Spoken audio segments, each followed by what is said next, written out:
5월은 이 가정의 달입니다. 그래서 어린이날, 어버이날, 스승의 날, 또 부부의 날도 있습니다. 이렇게 5월이 가정의 달인데요.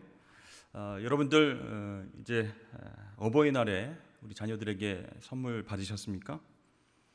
저도 받았습니다. 네, 그래서 카드, 정성스럽게 쓴 카드, 그리고 치킨 세트. 네, 어차피 같이 먹는 건데 선물이라고 치킨 세트, 그리고 레트로 시계, 아주 옛날 오래된 그 시계 있죠.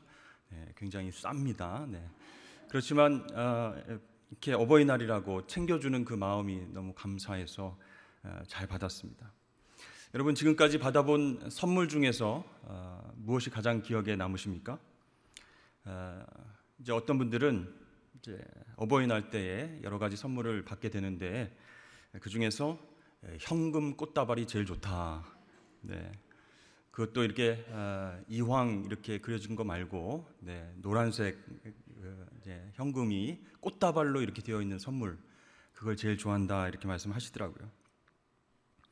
여러분, 우리 그리스도인들에게 있어서 가장 좋은 선물, 위대한 선물은 무엇일까요? 우리가 잘 알지만 바로 예수 그리스도가 우리에게 가장 위대하고 좋은 선물인 줄로 믿습니다. 하나님이 세상을 이처럼 사랑하사 독생자를 주셨으니 그랬습니다. 독생자 아들 예수 그리스도를 우리에게 선물로 주셨기 때문에 하나님의 선물, 즉 구원은 너무나도 위대하고 좋은 선물이다, 이렇게 말씀드릴 수 있어요. 지난 주일 설교 메시지 여러분 기억하십니까? 구원은 하나님의 선물이다, 이렇게 말씀드렸죠. 그것이 과연 무슨 뜻인가? 첫 번째는 우리가 완전히 새로운 피조물로 변한다, 그렇게 말씀을 드렸습니다. 그냥 조금 달라졌다, 이게 아니고 예수 믿고 완전히 새로운 피조물이 되었다라는 것이죠. 두 번째는 구원의 선물을 받으면 새로운 삶의 스타일, 새로운 그 스타일로 변하는데, 그것이 바로 받는 것보다 주는 것이 복되다라는 것을 알고 그렇게 실천하는 삶이다, 이렇게 말씀드렸어요. 자, 오늘 예수님께서 제자들을 위한, 또 우리들을 위한 마지막 기도문을 우리가 본문 가운데서 발췌해서 읽었습니다. 그런데 예수님은 우리에게 허락하신 두 가지 큰 선물을 오늘 본문에서 말씀하고 계십니다. 아마도 이 선물은 우리가 신앙생활 하면서도 잘 알지 못하고 살아갈 때가 많은 것 같습니다. 그런데 이 두 가지 주신 선물이야말로 예수님께서 우리를 제자 삼으시고 제자된 우리의 인생을 완전히 위대하고 복되게 만드는 것이다 라고 말씀을 드릴 수 있습니다. 자, 그렇다면 두 가지 위대한 선물이 무엇일까요? 첫 번째는 바로 아버지의 이름을 우리에게 주셨다라는 것이죠. 오늘 6절 말씀에 세상 중에서 내게 주신 사람들에게 내가 아버지의 이름을 나타내었나이다, 이렇게 말씀하고 있습니다. 그러니까 예수님께서 아버지의 이름을 나타내셨다, 계시해 주셨다, 우리에게 선물로 주셨다. 이것은요, 얼마나 놀라운 특권인가. 사실 그것을 잘 느낄 수 없지만 우리가 구약 시대에 비추어서 생각해 보면 얼마나 이것이 놀랍고 큰 선물인가를 알 수 있게 됩니다. 구약 시대에 하나님의 이름 여호와, 야훼, 이 하나님의 이름을 함부로 입에 올릴 수가 없었습니다. 그리고 부를 수도 없었죠. 거룩하고 거룩한 이름이기 때문에 감히 죄인된 우리가 하나님 여호와, 야훼 이렇게 부를 수 없었습니다. 그래서 그 이름을 직접 발음하지 않고 이 토라를 볼 때에도, 성경을 읽을 때에도 묵음으로 이렇게 건너뛰었어요.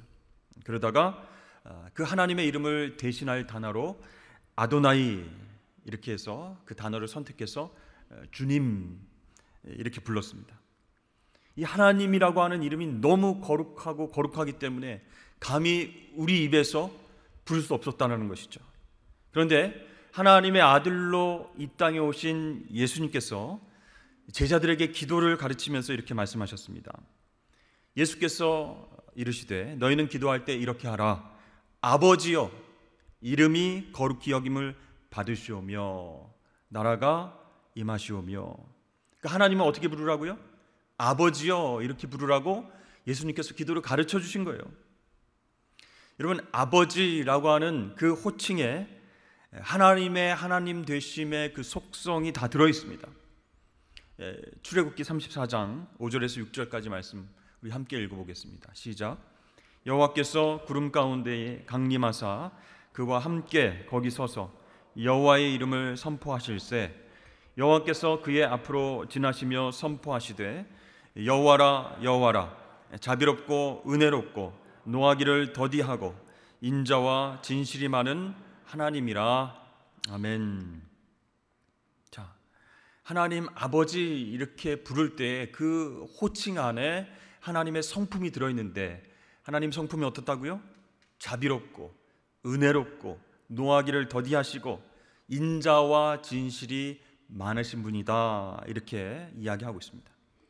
그러니까 이 아버지 이렇게 기도할 때 그 아버지라고 하는 그 단어 안에 하나님 여호와의 자비하심과 은혜의 성품이 다 들어가 있다라는 것이에요.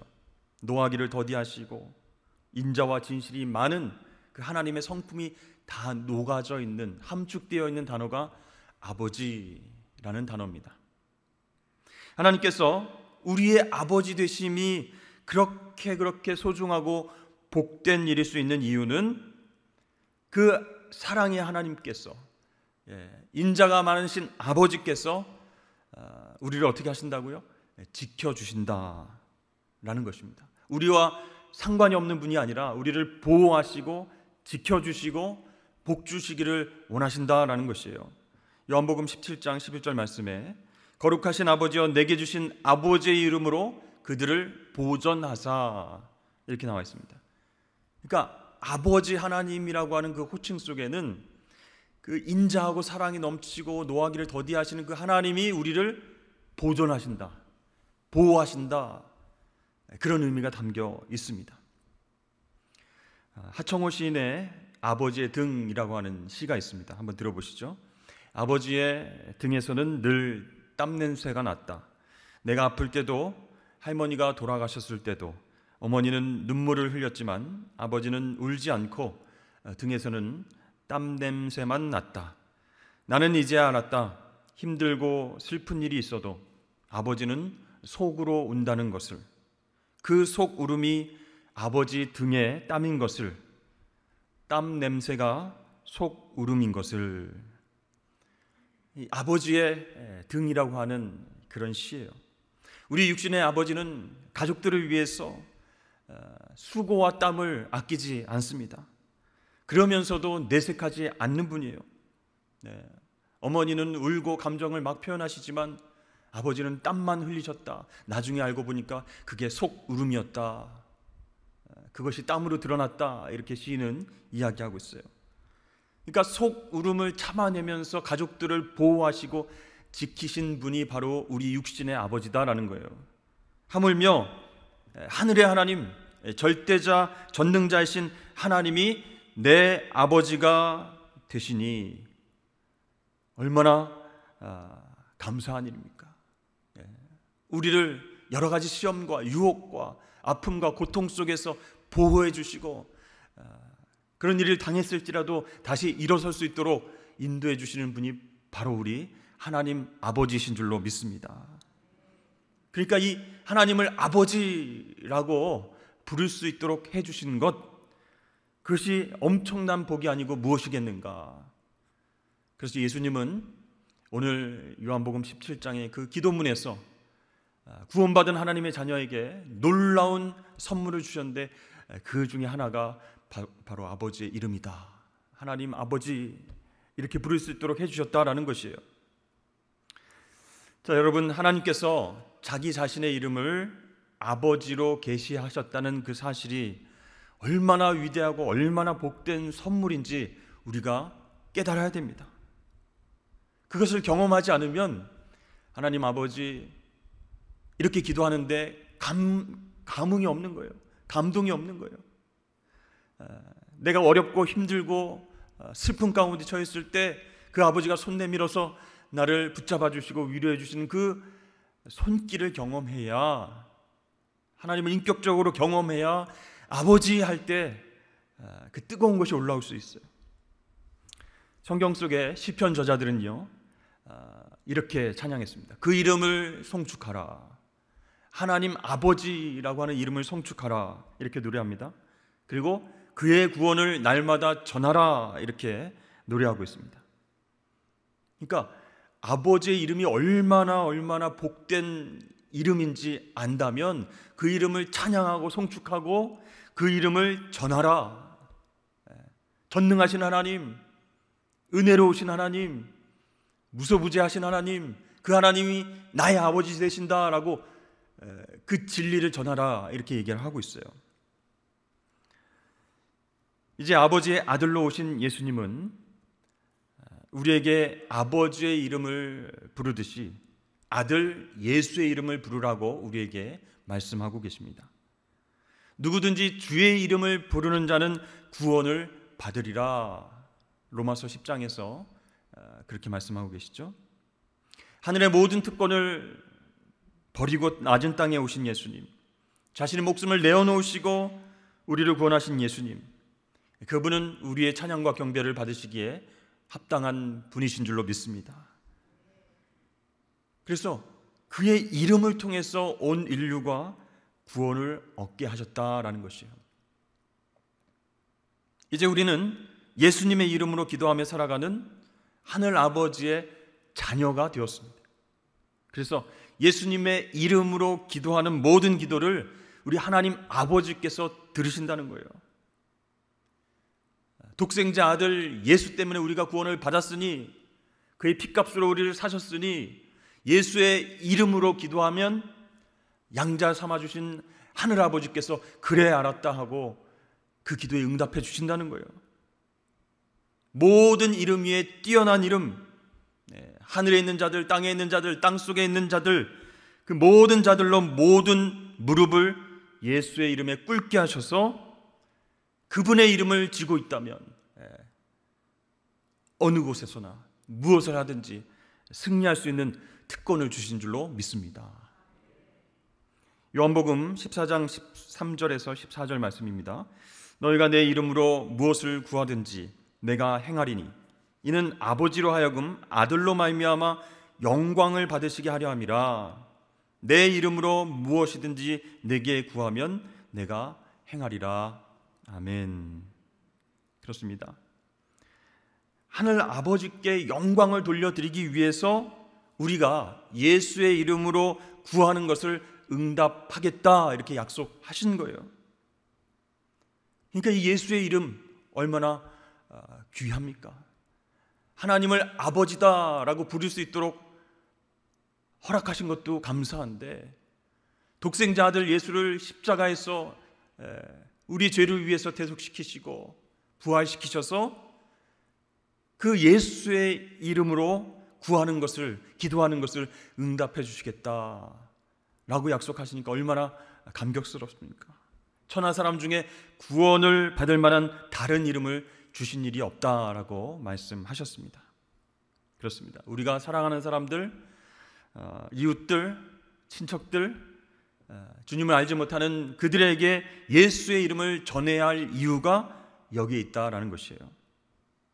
그러니까 예수라고 하는 이름 속에 있는 그 사랑과 구원을 먼저 받은 우리들이, 우리 친척들도 이웃들도 하나님 알지 못하는 사람들도 하나님을 아버지라고 부를 수 있게 하기 위해서, 하나님 영광 받으시게 하기 위해서 우리는 예수의 이름을 전해야 하는 줄로 믿으시길 바랍니다. 그래서 은과 금은 내게 없지만 내게 있는 것 예수의 이름으로 명하노니 일어나 걸으라. 베드로가 그렇게 선포하지 않았습니까? 그러니까 하나님을 아버지 이렇게 부르고 기도할 수 있는 특권을 우리에게 주신 것도 감사한데 예수의 이름도 주신 거예요. 은과 금은 없지만 그 이름으로 풍성한 승리와 기적을 경험할 수 있는 우리가 그렇지 못한 사람들에게 예수의 이름을 전하는 것은 마땅하다라는 것이죠. 사랑하는 여러분, 하나님 아버지의 이름, 그 아들 예수의 이름을 주신 그 하나님을 찬양하고 감사하실 수 있기를 주의 이름을 축복합니다.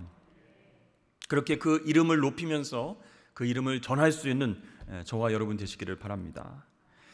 두 번째, 우리에게 주신 위대한 선물이 있는데 그것은 바로 아버지의 말씀이다, 이렇게 나와 있습니다. 자, 예수님은 우리에게 아버지의 말씀을 선물로 주심으로 인해서 우리 인생을 위대하게 만들어 나갈 것을 기대하셨습니다. 우리 8절 말씀 다 같이 읽어보겠습니다. 나는 아버지께서 내게 주신 말씀들을 그들에게 주었사오며 그들은 이것을 받고 내가 아버지께로부터 나온 줄을 참으로 아오며 아버지께서 나를 보내신 줄도 믿었사옵나이다. 아멘. 그러니까 하나님 아버지께서 우리에게 주신 그 말씀들을 통해서 예수님이 하늘 아버지로부터 오셨음을 알게 하시고, 또 하나님 아버지께서 나를 보내셨다, 예수님을 보내셨다는 것도 알게 하셨다라는 거예요. 무엇을 통해서? 말씀을 통해서.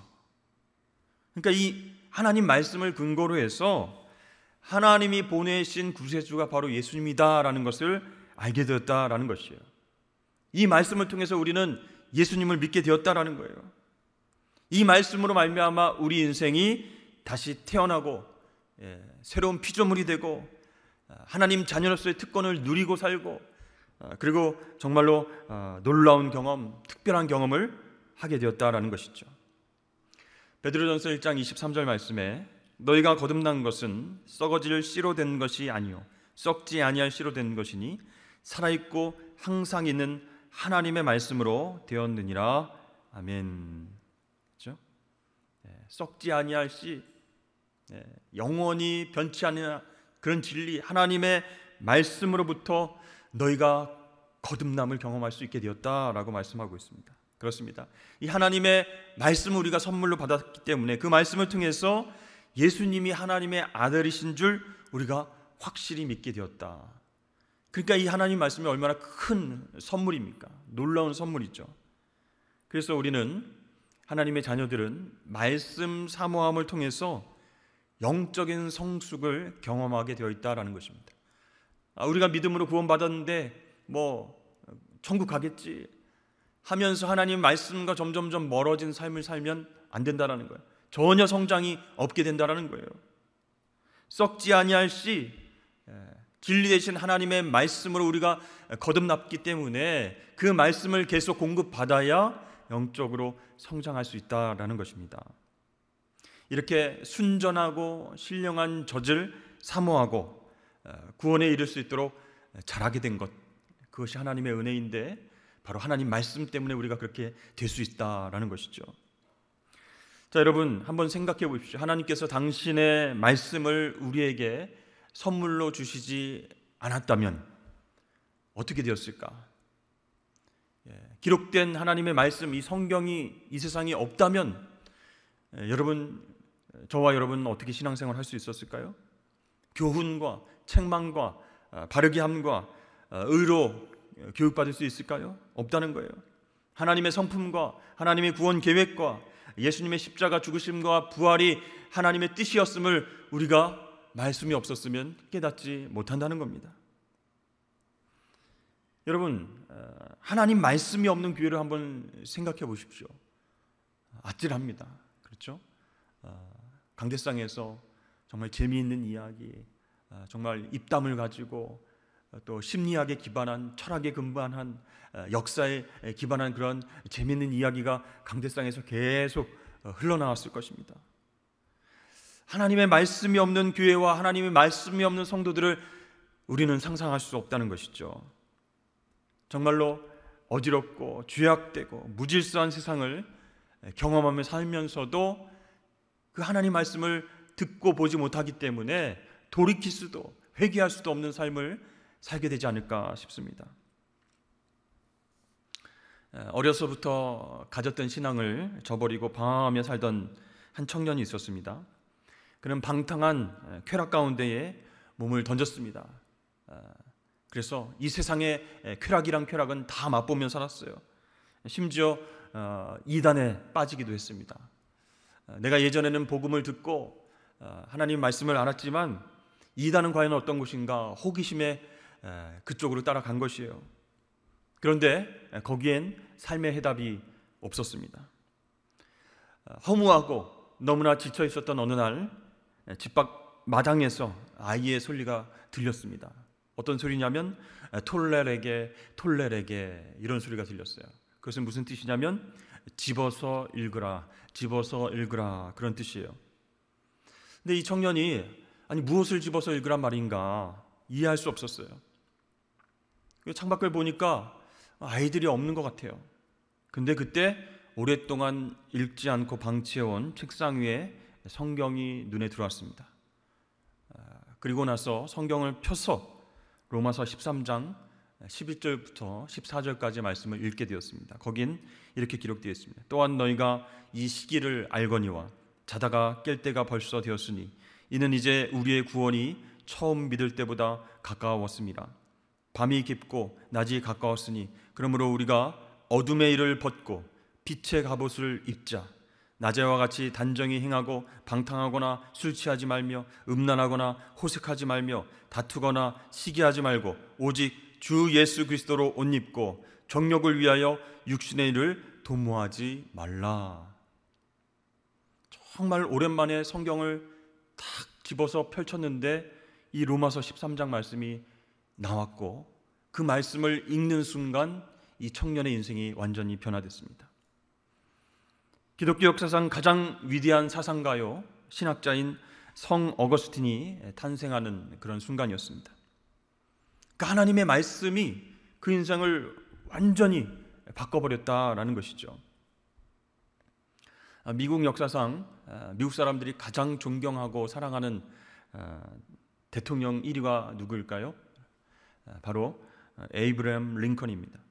근데 이 링컨은요 정식 학교 교육을 1년밖에 받지 못했습니다. 그런데 어떻게 그가 미국의 국민들의 아버지고 많은 미국 사람들이 존경하는 대통령이 되었을까? 링컨이 10살 되었을 때 그 어머니가 이제 돌아가시게 됐습니다. 마지막 때에 유언을 하게 됐는데 유언과 함께 갑오로 성경책을 물려줬어요. 요즘 시대에 여러분 성경을 갑오로 물려줍니까? 그렇진 않죠. 워낙 대중화되었기 때문에. 그런데 그 성경을 물려주면서 링컨에게 어머니가 이렇게 얘기했습니다. 내 아들아, 이 성경책은 내 부모님에게서 받은 것이다.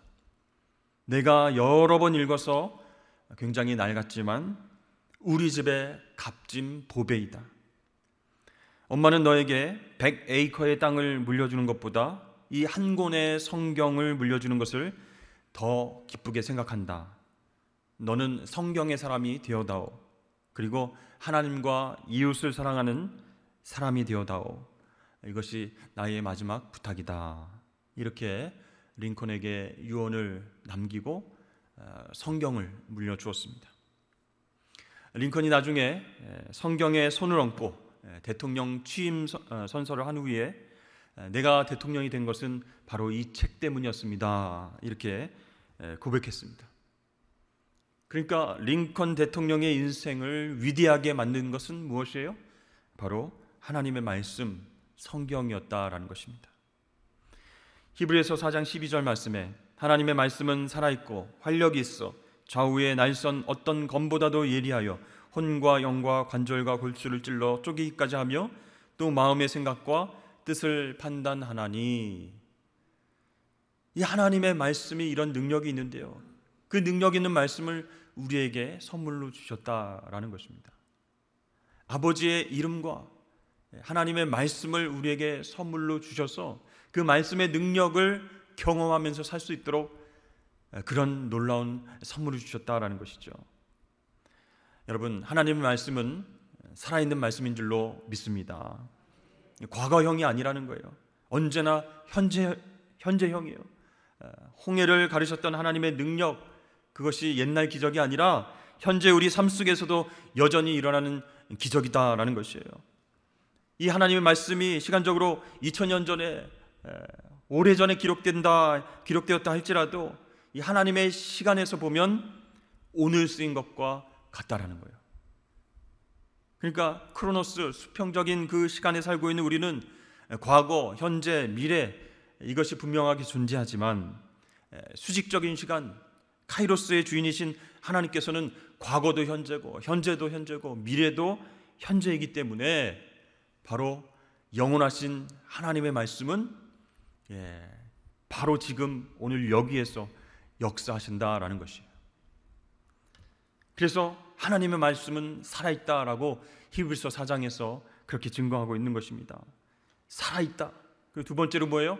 활력이 있다 그랬습니다. 여러분 오늘 좀 활력이 없어 보이시는데요, 좀 힘드셨습니까? 직장에서? 활력은 무슨 뜻이죠? 어디에서 생길까요?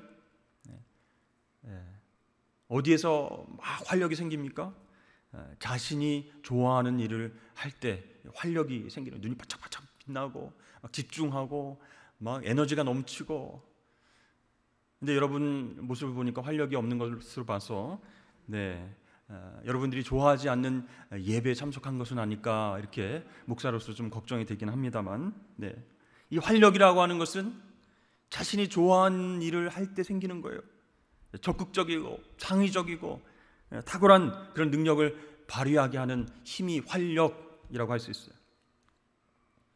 여러분 부산에서 서울까지 가는 가장 빠른 그런 방법이 무엇이겠습니까? 김해에서 비행기를 탄다, KTX를 탄다. 그게 아니라 좋아하는 사람과 사랑하는 사람과 함께 가는 것이다. 그럴 수 있어요. 좋아하는 사람, 사랑하는 사람과 함께 가는 길은 아무리 멀어도 가깝게 느껴지기 때문입니다. 집중하게 되고 활력이 넘치게 되고 뭘 해도 기쁘게 되니까 시간이 언제 가는지 모른다는 거예요. 여러분 하나님의 말씀은 살아있을 뿐만 아니라 그 말씀이 우리를 향해서 활력을 주신다는 사실, 거기에 감사하실 수 있기를 바랍니다. 단 어떻게 해요? 관심이 있을 때, 사랑이 있을 때, 하나님 말씀을 향한 그런 애정이 있을 때 이 말씀이 활력이 있는 거예요. 관심이 없는 사람이 읽으면 검정색은 글자고 흰색은 바탕이고 이게 뭐 성경 인물이 무슨 왜 이렇게 많어? 성경에도 이런 이상한 얘기들이 많어. 관심 없는 사람이 읽으면 극도로 피곤하고 하품이 나올 수 있는 그런 책이죠. 그러나 하나님이 나를 구원해 주시고 하나님의 말씀을 선물로 주신 이 책, 이 성경을 사랑하는 마음으로 읽고 묵상하면요, 놀라운 우리 가운데 회복과 기적의 역사가 나타날 줄로 믿습니다. 말씀 암송을 한번 해보십시오. 말씀을 깊이 한번 묵상해 보십시오. 하루 동안 그 말씀을 삶에 적용해보고 실천해 보십시오. 그 한 줄짜리 말씀이, 아니면 하나의 그 단어가 나를 완전히 지배해서 나를 기쁘게, 하나님을 기쁘시게 그렇게 인도하는 사실을 경험하면요, 정말 이 하나님의 말씀은 살아있을 뿐만 아니라 활력을 주시는 말씀이구나, 그것을 깨닫게 되는 거예요. 따라서 여러분, 모든 그리스도인들은 바로 하나님 말씀의 능력을 붙들어야 하는 줄로 믿습니다. 살아있는 말씀, 활력 있는 말씀, 그 말씀을 사랑하면요, 이 말씀이 어떻게 한다고요? 좌우의 날선 검과 같이 역사한다. 한쪽만 날이 있으면 그게 공격용이든 수비용이든 한 가지 일만 할 수 있지만, 양쪽에 날이 서 있으면 공격과 수비를 같이 할 수 있는 거예요. 우리의 죄성과 부패함을 하나님께서 이 말씀으로 수술해 주시고, 어떤 마귀 사탄의 공격도 대적하고 방어할 수 있는 그 능력이 바로 하나님 말씀 가운데 있다라는 거예요. 여러분, 오늘 말씀을 생각하시면서 하나님께서 나에게 어떤 선물을 주셨는가? 구원의 선물, 큰 선물을 주셨죠. 근데 오늘 말씀을 통해서 보면 하나님 아버지의 이름을 주셨고, 또 하나님 말씀을 선물로 주셔서 우리가 복 있는 사람으로 살 수 있게 하신 줄로 믿으시길 바랍니다. 그러니까 그 복을 이제 어떻게 해야 돼요? 받는 것만 중요하다고 생각하지 말고 나누자, 이렇게 말씀드렸죠. 받는 것보다 주는 것이 복되다, 그걸 깨달아야 할지니라 예수님께서 직접 말씀하셨으니까 그 복을 유통해야 돼요. 그 복을 믿지 않는 사람들에게 전해야 된다라는 거예요. 그렇게 복을 유통하는 하나님의 자녀가 되어야 되겠다라는 것입니다. 하나님 아버지께서 우리에게 허락하신 아들 예수 그리스도의 이름을 또 그분의 말씀을 많은 사람들에게 전하는 그런 전도의 사명을 잘 감당해야 할 줄로 믿습니다. 여러분, 이 말씀을 기억하시면서요, 그렇게 위대한 선물을 주신 하나님께 감사하는 마음과 더불어서 그 선물을 이웃에게 전하는 저와 여러분 되시길 주의 이름으로 축복합니다.